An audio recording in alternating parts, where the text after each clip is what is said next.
Hello बच्चों, कैसे हैं आप? आई होप सो सब ठीक ठाक होगा। चलिए सो क्लास स्टार्ट करेंगे आज की। बच्चे आज हम एफएमएसएम का जो एमटीपी आया है जैन 25 एग्जाम के लिए, उसकी सीरीज 2 के कुछ क्वेश्चंस के ऊपर डिस्कशंस करेंगे। अगेन जैसे मैंने एमटीपी 1 से सिर्फ रेलेवेंट क्वेश्चंस कराए थे जिसमें कुछ नई बात थी, तो एमटीपी 2 पे मुझे सिर्फ एक ही क्वेश्चन नजर आया है जो मुझे लगा कि नहीं, मुझे बच्चों के साथ डिस्कस करने की जरूरत है। बाकी क्वेश्चंस नॉर्मल कॉन्सेप्ट्स पे हैं, चाहे एफएम के हों चाहे एसएम के हों, आप आराम से उनको कर सकते हैं। पर ये एक सवाल ऐसा है, और ये सवाल किसका है? Capital budgeting. इसमें ना लैंग्वेज थोड़ी सी अलग है और काफी सारे वो कॉन्सेप्ट्स पूछे गए हैं जो रूटीन में नहीं पूछे जाते। कराए हुए हैं मैंने सारे क्लास में, एक एक बताऊंगा, पर वो कॉन्सेप्ट जो है वो रूटीन में नहीं पूछे जाते। सो इसलिए हम एक बार उन कॉन्सेप्ट्स के ऊपर चर्चा भी हो जाएगी और वो सवाल भी हो जाएगा। तो सोल्यूशन इंस्टीट्यूट का ही देख लेंगे। और मजा आ गया, इन्होंने बिल्कुल सही सोल्यूशन किया हुआ है। हाँ, वैसे ये गलतियां करते हैं इन कॉन्सेप्ट्स में, पर इस बार इन्होंने बिल्कुल सही सोल्यूशन किया है। तो ये case study I think cost of capital के ऊपर है।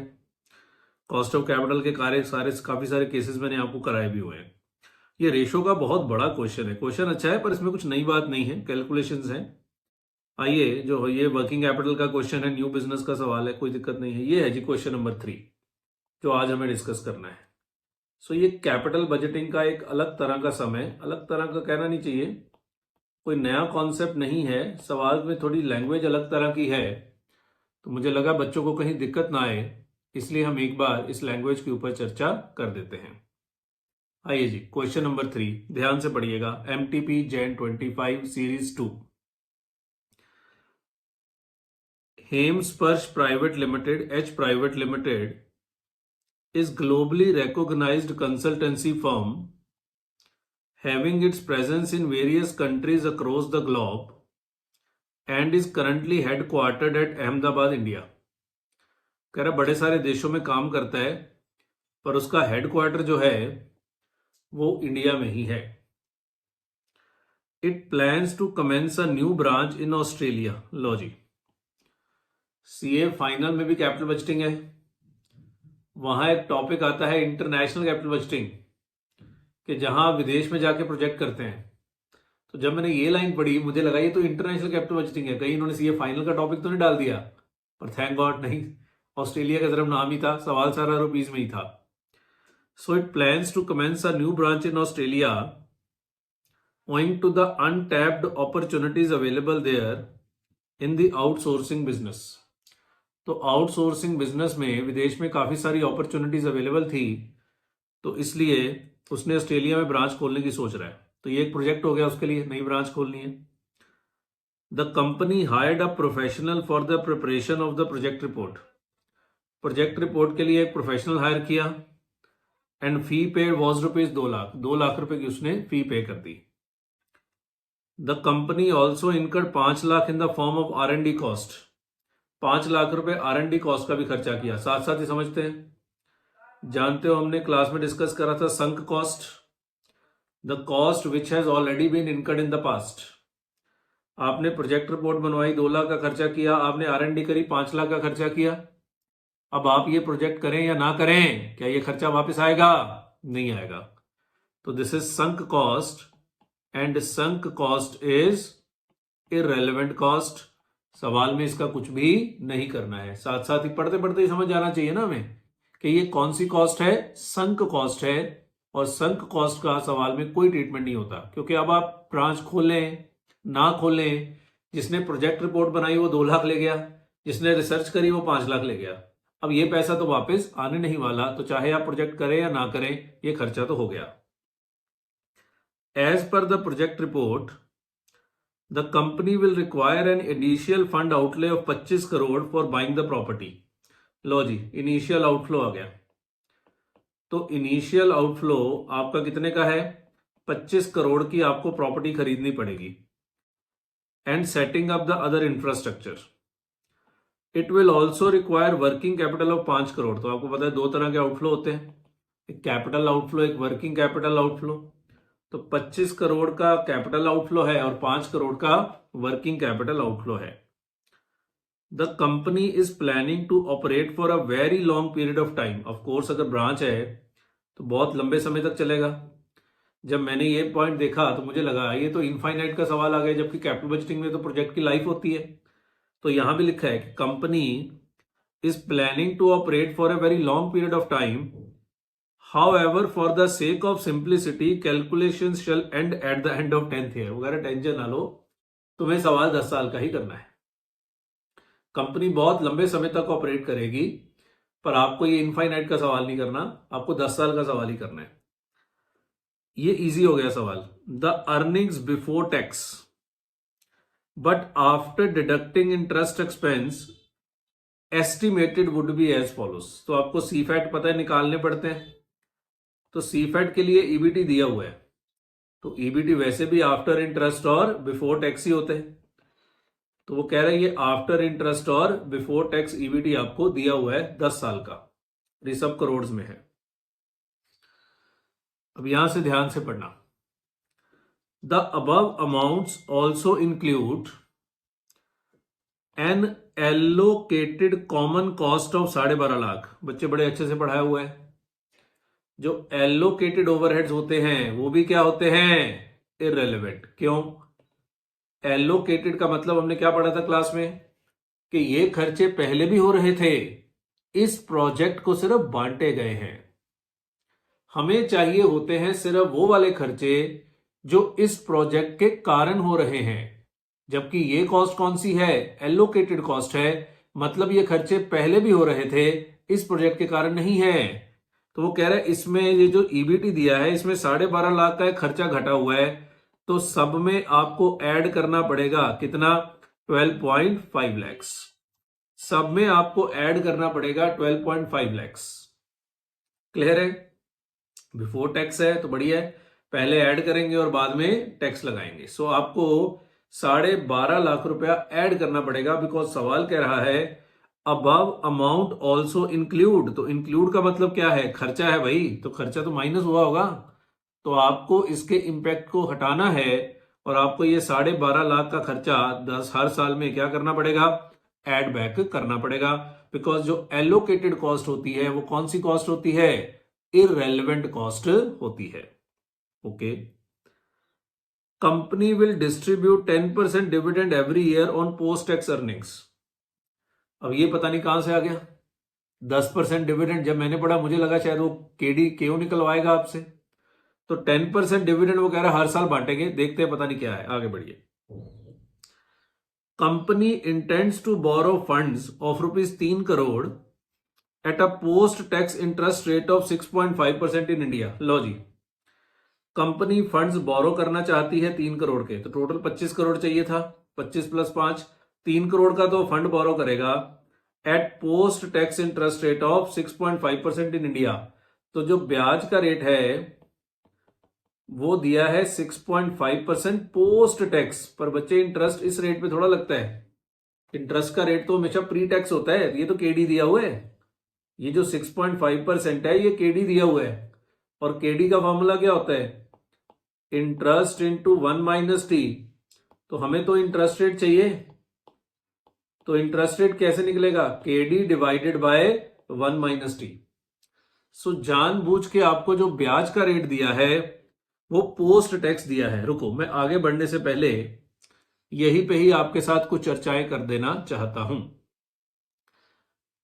बच्चे, मैंने आपको जब कैपिटल बजटिंग कराया था तो मैंने एक बात बताई थी आपको कि भाई ऐसे है कि हमारे किसी भी सवाल में इंटरेस्ट हमें दिखता ही नहीं है। आपको याद है? और मैंने कहा था जब कैपिटल बजटिंग का एंड होगा तो मैं आपको बताऊंगा ब्याज क्यों नहीं आ रहा। और फिर लास्ट में 1-2 क्वेश्चंस मैंने कराए थे जहां इंटरेस्ट भी आया था। अगर आपको याद है तो मैंने इसको नाम दिया था project NPV, equity NPV, project IRR, equity IRR. फिर एफसीएफई नाम का एक कॉन्सेप्ट डिस्कस किया था, एफसीएफएफ नाम का एक कॉन्सेप्ट डिस्कस किया था कि जैसे कैश फ्लो होते हैं वैसा डिस्काउंट रेट होता है। तो हम क्या करते हैं, हम जो कैश फ्लो लेते हैं ये भी विदाउट इंटरेस्ट लेते हैं। मतलब कैश फ्लो किसके हाथ में होते हैं? फर्म के हाथ में। और डिस्काउंट रेट भी फिर किसके हाथ में होता है? फर्म के हाथ में। और फर्म का डिस्काउंट रेट क्या होता है? केओ। इसलिए हम कैश फ्लो से कभी डिस्काउंट माइनस नहीं करते। अच्छे से लॉजिक दिया था, अभी पूरा नहीं समझा पाऊंगा। कैश फ्लो से हम कभी इंटरेस्ट माइनस नहीं करते ना, नहीं करते। क्यों? वो इंटरेस्ट हम डिस्काउंट रेट के जरिए काउंट करते हैं।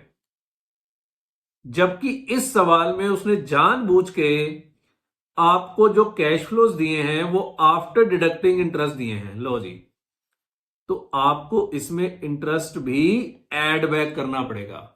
बिकॉज मैंने क्लास में बोला था जैसे कैश फ्लोज होते हैं वैसा डिस्काउंट रेट होता है।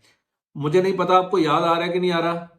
रुको, अगर मुझे वो लेक्चर दिखता है, अगर वो लेक्चर के नोट्स मुझे दिखते हैं तो मैं एक बार आपको दिखा दूं कि कैसे मैंने आपको अच्छे से समझाया था कि जैसे कैश फ्लोज लेने होते हैं वैसे ही डिस्काउंट रेट भी हमें लेना होता है। शायद मुझे मिल जाएगा, रुक जाओ। मैंने बड़े अच्छे से आपको, हाँ ये मिल गया, मिल गया। नियत अच्छी होनी चाहिए, सब मिलता है। इधर देखो जरा, क्योंकि बच्चे ये कॉन्सेप्ट ही है, अदरवाइज आपको ये क्वेश्चन रटना पड़ेगा। और इंस्टीट्यूट ने वही कॉन्सेप्ट पूछ लिया जो मैंने बड़े अच्छे से क्लास में लास्ट में डिस्कस किया था और उसके ऊपर खुद से क्वेश्चन बना के कराए थे। मैंने कहा था बुक में कोई सवाल नहीं है इस पे। आइए जी, आओ जरा देखें। सो ये कॉन्सेप्ट था हमारा। इधर देखो, ये मैं क्लास नोट्स खोल के बैठा हूं। ये देखो, कैपिटल बजटिंग डिसीजन में दो approaches, long term fund approach और इक्विटी अप्रोच। हमारे सारे सवाल किस पे होते हैं? लॉन्ग टर्म फंड अप्रोच, जहां हम एफसीएफएफ निकालते हैं। ईबीआईटी में से इंटरेस्ट माइनस नहीं करते, सीधा टैक्स माइनस करते हैं, डेप्रिसिएशन ऐड करते हैं और डिस्काउंट रेट केओ लेते हैं और इसको हम प्रोजेक्ट एनपीवी, प्रोजेक्ट आईआरआर बोलते हैं। दूसरा होता है हम इक्विटी अप्रोच से कर सकते हैं, जहां free cash flow to equity निकालते हैं, जहां ईबीआईटी से इंटरेस्ट माइनस करते हैं, टैक्स माइनस करते हैं, फिर डेप्रिसिएशन ऐड करते हैं, फ्रेश डेट रेज माइनस करते हैं और डेट रेज ऐड करते हैं और डेट रीपेमेंट माइनस भी करते हैं। क्लियर है? ये अप्रोच हम किसी सवाल में नहीं लगाते, हमारे सारे सवालों में यही अप्रोच होती है। तो क्या जो कैश फ्लोज निकलते हैं उसमें से इंटरेस्ट माइनस करते हैं? नहीं करते, क्योंकि जो डिस्काउंट रेट होता है वो कौन सा होता है? के होता है। तो इस क्वेश्चन में जानबूझ के आपको जो कैश फ्लोज दिए गए हैं, प्रॉफिट दिया है, कैश फ्लो तो निकालने हैं, वो आफ्टर इंटरेस्ट दिए हैं, तो आपको इन सब में इंटरेस्ट ऐड करना पड़ेगा। और इंटरेस्ट का रेट भी नहीं दिया, इंटरेस्ट का रेट पोस्ट टैक्स दिया है, तो आपको इसको प्री टैक्स बनाना पड़ेगा। क्लियर हो गई बात? तो ये लॉन्ग टर्म फंड अप्रोच और इक्विटी अप्रोच पे सवाल आ गया, देख लो। एक एक चीज जो मैंने क्लास में पढ़ाई है वो काम की चीज है बच्चे, फालतू चीज कुछ नहीं है। चाहे उस पर एक भी सवाल क्यों ना हो, कुछ भी आ सकता है, और ये उसी पे ही आ गया, देख लो। और उसने जानबूझ के इंटरेस्ट माइनस करके दे दिया। अगर करो गलती, इंटरेस्ट हमें ऐड करना पड़ेगा, बिकॉज डिस्काउंट रेट भी फर्म के हाथ में और कैश फ्लोज भी फर्म के हाथ में ही लेने होते हैं। आगे, as per the tax treaty between India and Australia. बच्चे इस टैक्स ट्रीटी को सीए फाइनल में आप पढ़ोगे, इसको बोलते हैं डबल टैक्सेशन अवॉइडेंस एग्रीमेंट। पर ये होममेड टैक्स ट्रीटी है, जो लिखेगा, मतलब आप ऑस्ट्रेलिया में जाके ब्रांच खोल रहे हैं ना, तो ऑस्ट्रेलिया और इंडिया में कोई संधि हो रखी है। ट्रीटी क्या होती है? संधि। Tax agreement between two nations. First 3 years are tax free, पहले 3 साल तो कोई टैक्स ही नहीं है। इसका मतलब जो 6.5% पोस्ट टैक्स रेट है, पहले 3 साल का ब्याज का रेट भी वही है। क्यों? क्योंकि कोई टैक्स ही नहीं है, तो 6.5% ब्याज का रेट भी वही है और 6.5% वो भी वही है। कितनी बेवकूफी है, पहले 3 साल टैक्स ही नहीं है, तो पोस्ट टैक्स इंटरेस्ट और प्री टैक्स इंटरेस्ट सेम ही है, 6.5%। And from 4th year 75% of corporate taxes are to be paid in the country where it is headquarter and balance in the other nation. दोबारा पढ़ो, पहले 3 साल तक कोई tax नहीं है। From 4th year 75% of corporate taxes are to be paid in a country where it is headquarter। जितना भी टैक्स बनेगा 75% वहां पे करना है जहां आपका हेडक्वार्टर है। और ऊपर हमने अंडरलाइन करा दिया था कि हेडक्वार्टर इसका कहां है? इंडिया में। मतलब जितना भी टैक्स बनेगा 75% इंडिया में पे करना है और 30% ऑस्ट्रेलिया में पे करना है। चलो ठीक है। और टैक्स रेट है 30%।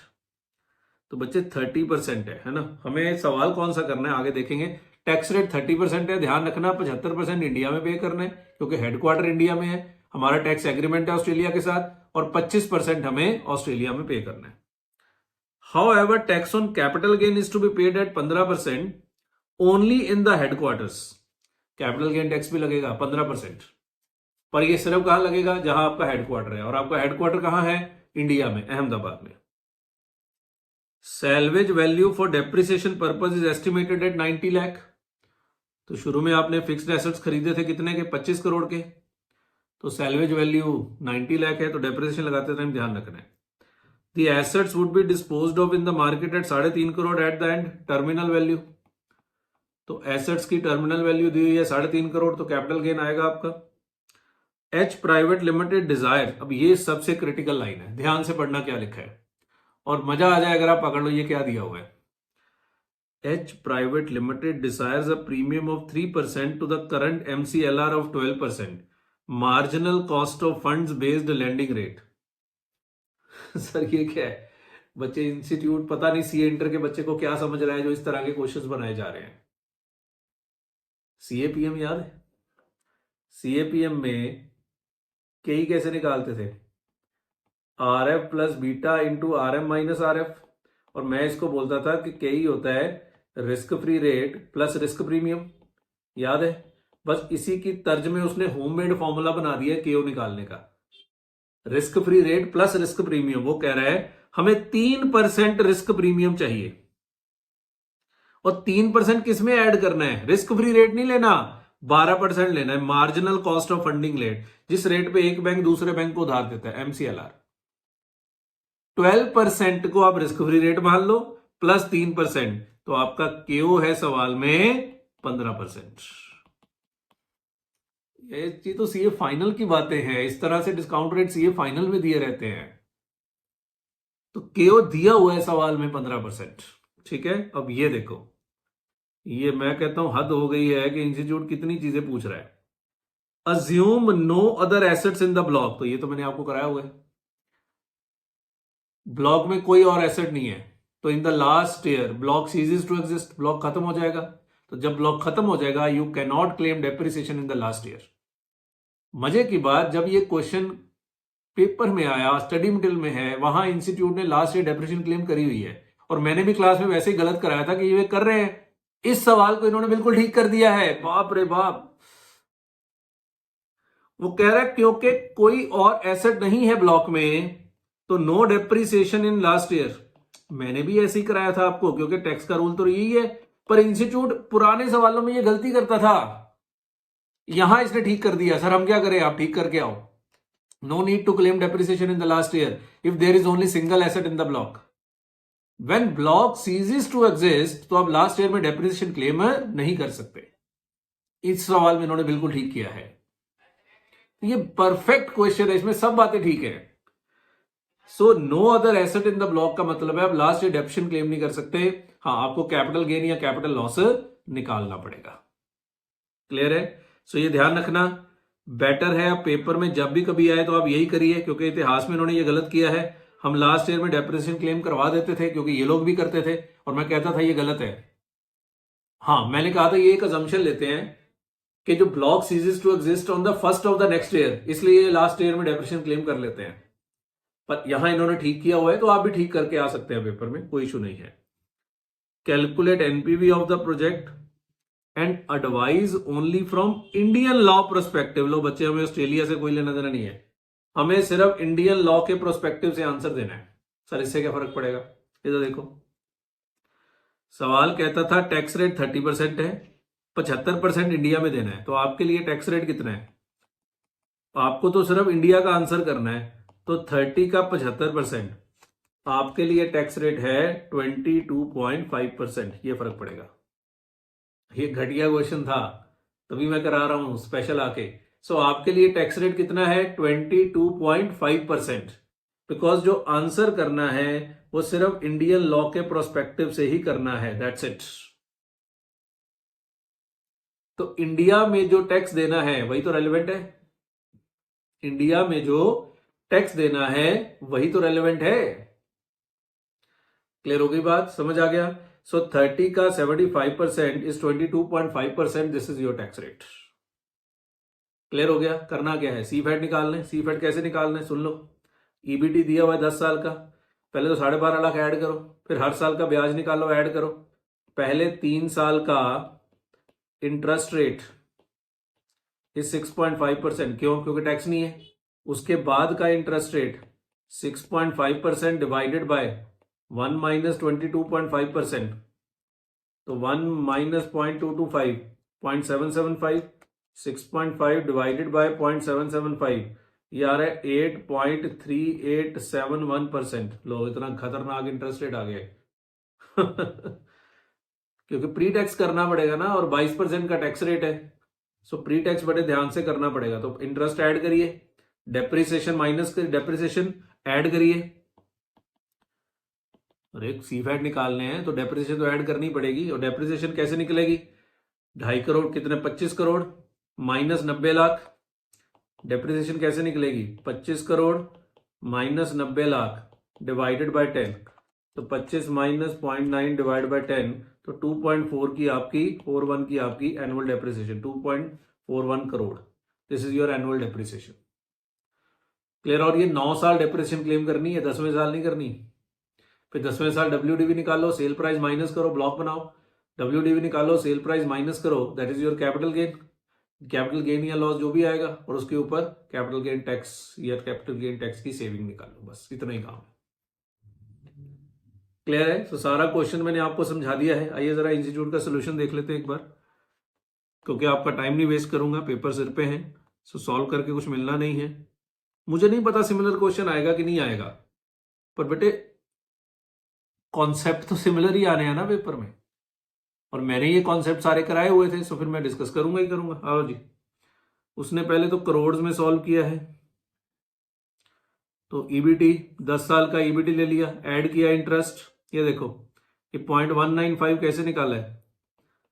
3 करोड़ का 6.5%, 3 इंटू 6.5%, 0.195। तो पहले 3 साल तो टैक्स नहीं था, उसके बाद इसने 0.195 को 1 माइनस 0.225 से डिवाइड कर दिया होगा।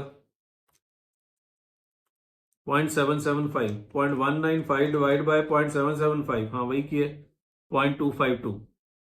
उसने रेट नहीं निकाला होगा ना, सीधे कर दिया 0.252। तो ब्याज ऐड कर दिया। क्यों ऐड कर दिया? क्योंकि हम कौन सी अप्रोच लगा रहे हैं? FCFF approach. जैसे कैश फ्लो वैसा डिस्काउंट रेट, तो कैश फ्लो भी किसके हाथ में? फर्म के हाथ में, और डिस्काउंट रेट भी किसके हाथ में? फर्म के हाथ में। और फर्म का डिस्काउंट रेट क्या होता है? केओ, और केओ 15% सवाल में दिया हुआ है। एड वो allocated common cost 12.5 lakh. Profit before tax आ गया, पहले 3 साल टैक्स नहीं है, उसके बाद 22.5% टैक्स। चेक कर लो, इसने 22.5% टैक्स लगाया होगा। लास्ट वाला चेक करो, 3.277 माइनस 22.5%, तो वही आएगा 2.539। तो ये टैक्स लगा है एट द रेट ऑफ 22.5%। नीचे की हुई है वर्किंग इन्होंने। ये प्रॉफिट आफ्टर टैक्स आ गया, प्लस करो डेप्रिसिएशन। डेप्रिसिएशन भाई 2.410 हमने अभी निकाली थी डेप्रिसिएशन। डेप्रिसिएशन कैसे आई? 25 करोड़ माइनस 0.9 डिवाइड बाय 10, तो 25 माइनस 0.9 डिवाइड बाय 10, तो 2.41 करोड़। और डेप्रिसिएशन 10वें साल नहीं है, since block ceases to exist on last day, on last year, so cannot claim depreciation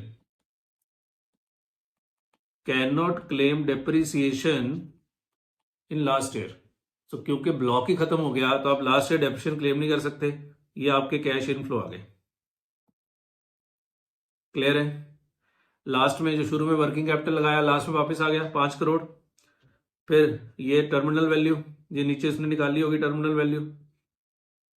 ये सारे रेट वेट निकालने में उसने, पोस्ट टैक्स इंटरेस्ट रेट सब कुछ जो मैंने सिखाया था आपको। ये कैपिटल गेन, ये देखो 25 करोड़ का एसेट था, 2.41 की 9 साल डेप्रिसिएशन लगाई। 2.41 ही था ना? यस, 2.41। तो 2.41 इंटू 9 माइनस 25, तो 3.31 की आपकी WDV बच गई। ये देखो, और इसका सेलिंग प्राइस कितना था? सेलिंग प्राइस ये था 3.5, तो कैपिटल गेन आ गया। और इस कैपिटल गेन के ऊपर टैक्स लगा के माइनस किया, तो ये नेट आपकी स्क्रैप आ गई। क्लियर है? नेट कैश इनफ्लो आ गया 3.471। ये कैश इनफ्लो आ गया, 15% पे डिस्काउंट रेट लगा के पीवी किया, ये पीवी का टोटल आ गया, पीवीसीओ 30 है, सवाल गलती कर गया, कुछ ना कुछ तो ये करेंगे ही बच्चे। पीवीसीओ 30 नहीं है, क्यों सर, आपने भी तो 30 बताया था। 25 + 5 30 बच्चे, 25 मेरा थोड़ा लगा है, 3 करोड़ का तो लोन लिया है, तो मेरा तो 22 करोड़ लगा है। नहीं नहीं नहीं नहीं, नहीं। मैंने जानबूझ के बोला है, मन में आएगा मेरा तो 22 करोड़ लगा है, नहीं बेटे नहीं, वो FCFE अप्रोच है, ये FCFF अप्रोच है, इसमें लोन कंसिडर ही नहीं करना। मन में आएगा ना कि मेरा तो 22 करोड़ लगा है, जी नहीं, वो FCFF अप्रोच है, ये FCFE अप्रोच है, बिल्कुल ठीक है इनका आंसर। सो टोटल कितना, 30 करोड़, और ये आपकी एनपीवी आ गई। सो एनपीवी पॉजिटिव है, company should go for project. नीचे देखो सारे नोट सही लिखे हुए हैं कि एलोकेटेड कॉस्ट एक्सक्लूड करनी है, और डिविडेंड डिस्ट्रीब्यूशन एम ही दिया हुआ था सवाल में, इररिलेवेंट है, लिखा था ना हम डिविडेंड बांटेंगे, हमने कुछ नहीं करना। डिस्काउंट रेट 15% केओ है, इंटरेस्ट एक्सपेंस एक्सक्लूड किया है, already getting covered in discounting rate. देखो लॉजिक भी लिखा है कि क्योंकि डिस्काउंट रेट केओ है तो आप इंटरेस्ट माइनस नहीं कर सकते। प्रोफेशनल फीस ये सब इररिलेवेंट है, संक कॉस्ट है जो मैंने बोला था, टैक्स रेट 22.5% हमने निकाल लिया, पहले 3 साल का ब्याज का रेट इतना, उसके बाद ब्याज का रेट इतना, कैपिटल गेन निकाल लिया, ठीक है। फिर सवाल ने एक बात और पूछी हुई है, वो कह रहा है if the company wishes to recoup its investment in 3.5 साल pay back period, state any 2 measures that the company shall take. तो आपको इसका पे बैक पीरियड भी निकालना पड़ेगा, चेक करो 3.5 साल आ रहा है कि नहीं आ रहा, तो उसने पे बैक पीरियड निकाला होगा यहाँ पे। हाँ, पे बैक पीरियड निकाला है 4.262 ईयर, ये आपको निकालना आता है, वो क्यूमुलेटिव सीफैट निकाल के कर लो। जबकि टारगेटेड पे बैक कितना है, 3.5 साल, तो ये पे बैक के अंदर तो नहीं बैठ रहा, तो क्या क्या स्टेप्स लें कि पे बैक कम हो जाए, ये थ्योरी पोर्शन है, ये एक बार रीड कर लीजिएगा कि क्या क्या स्टेप्स लें कि हमारा पे बैक पीरियड कम हो जाए। ब्यूटीफुली डिजाइंड क्वेश्चन, बहुत अच्छे अच्छे टॉपिक पूछे गए, और ये मजा आ गया देख के कि लास्ट ईयर इंस्टीट्यूट ने फाइनली ठीक करना शुरू कर दिया। प्लीज अब आप भी अगर सवाल पेपर में आए कि there is only a single asset in the block, मैंने क्लास में कराया हुआ है जहां हमने लास्ट ईयर डेप्शन क्लेम करी हुई है, और वहां मैं ये बोलता होता हूं, हम अज्यूम करते हैं the block ceases to exist on the first day of next year, इसलिए हम लास्ट डे ले लेते हैं, लास्ट ईयर डेप्रिसिएशन, क्योंकि इंस्टीट्यूट लेता है। पर अब इन्होंने ठीक किया है तो आप भी ठीक कर सकते हैं पेपर में, और आप अपना नोट देके आइए, since block ceases to exist on the last day of last year, hence the depreciation cannot be claimed as per the income tax act section 50 subsection 1। Section लिखने की जरूरत नहीं है, ठीक है। सो ये एक लौता सवाल था जिसपे मुझे चर्चा करनी थी, बाकी इस आरटीपी में ओके ही हैं क्वेश्चंस। अच्छा, एक और जो क्वेश्चन आया हुआ था, ये वाला फॉर्मूला मैंने आपको क्लास में कराया हुआ है कि आपका ईपीएस किसके बराबर होता है, ये मैंने आपको क्लास में कराया था, बुक वैल्यू पर शेयर, ये पिछले उससे ऊपर वाले क्वेश्चन की बात कर रहा हूं, इनटू आरओई, और इसका मैंने डेरिवेशन भी कराया था आपको कि बुक वैल्यू पर शेयर का फॉर्मूला होता है share holder funds divided by number of equity shares, share holder funds divided by number of equity shares, और आरओई का फॉर्मूला क्या होता है, EAESH earnings attributable to equity share holders divided by share holder fund. तो share holder fund से share holder fund cancel, EAESH divided by number of share EPS। उससे पिछले सवाल में उसी फॉर्मूले पे सवाल आया हुआ है, ये भी मैंने आपको कराया हुआ है क्लास में, मतलब उससे पिछला सवाल मुझे नजर आ गया तो मैंने कहा एक बार याद दिला दूं आपको कि ये फॉर्मूला हमने डिविडेंड डिसीजन वाले चैप्टर में एक क्वेश्चन है, सिंगल लाइन का सवाल था, उसमें मैंने ये प्रूव किया था, और उसी के ऊपर एमटीपी में सवाल पूछा हुआ है। सो बच्चे, हर चीज आती है पेपर में, और मैं गारंटी देता हूं आपको हर चीज पढ़ाई गई है। आप मुझे आके ये नहीं बोल पाओगे आपने मुझे हमें नहीं पढ़ाया था, मैंने आपको उन्होंने कोने से उठा के कैप बच का क्वेश्चन डाला है, और उसके भी सारे पॉइंट्स हमने किए हुए थे क्लास में, ठीक है।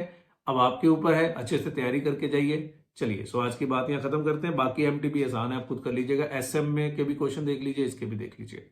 चलिए, बहुत बहुत धन्यवाद, बाय।